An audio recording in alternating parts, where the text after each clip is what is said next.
Propaganda, leaflet আর আবর্জনায় ঠাসা সাদা বেলুনে ছেয়ে গেছে দক্ষিণ কোরিয়ার সীমান্ত এলাকা। হঠাৎ উড়ে আসা এসব গ্যাস বেলুনে কি আছে এই নিয়ে কৌতূহল জনমনে। বিশাল এসব বেলুনে আর কিছুই নয়, পাওয়া গেল টয়লেট পেপার, কাদামাটি, ব্যাটারি ও মলের মতো নোংরা আবর্জনা। বুঝতে বাকি নেই প্রতিবেশী চিরশত্রু উত্তর কোরিয়া থেকে উড়ানো হয়েছে এসব বেলুন।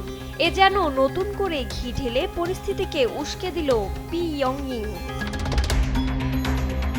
সিউল জানিয়েছে ৯টি প্রদেশের ৮টিতে পাওয়া গেছে ২৫০ শতাধিক বেলুন। দক্ষিণ কোরিয়ার সামরিক বাহিনী জানায় বেলুনে উত্তর কোরিয়ার কোনো প্রোপাগান্ডা লিফলেট রয়েছে কিনা এ নিয়ে চলছে তদন্ত। বিষাক্ত গ্যাস থাকতে পারে এমন শঙ্কায় নাগরিকদের আপাতত ঘরে থাকার পরামর্শ কর্তৃপক্ষের। পিয়ংইয়ং এর এই ধরনের কর্মকাণ্ডে নিন্দা জানিয়েছে সিওল। ধারণা করা হচ্ছে স্যাটেলাইট উৎক্ষেপণে ব্যর্থ হওয়া উত্তর কোরিয়াকে নিয়ে মন্তব্য করায় দক্ষিণ কোরিয়ার ওপর প্রতিশোধমূলক ব্যবস্থা নিয়েছে দেশটি।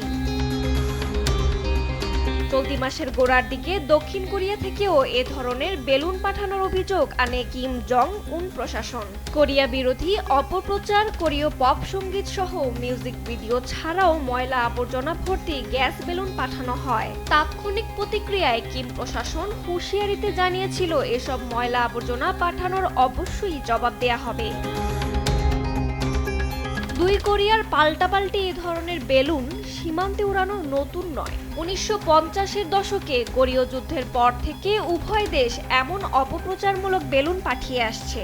শুধু বেলুন নয়, প্রায়শই ক্ষেপণাস্ত্র উৎক্ষেপণ করে আসছে উত্তর কোরিয়া। বিপরীতে আকাশ ও নৌপথে মহড়া চালাতে দেখা যায় দক্ষিণ কোরিয়াকে। এতে সব সময় উত্তেজনা লেগেই আছে কোরীয় উপদ্বীপে। রজনী রহমান, নিউজ ডেস্ক, দেশ টিভি।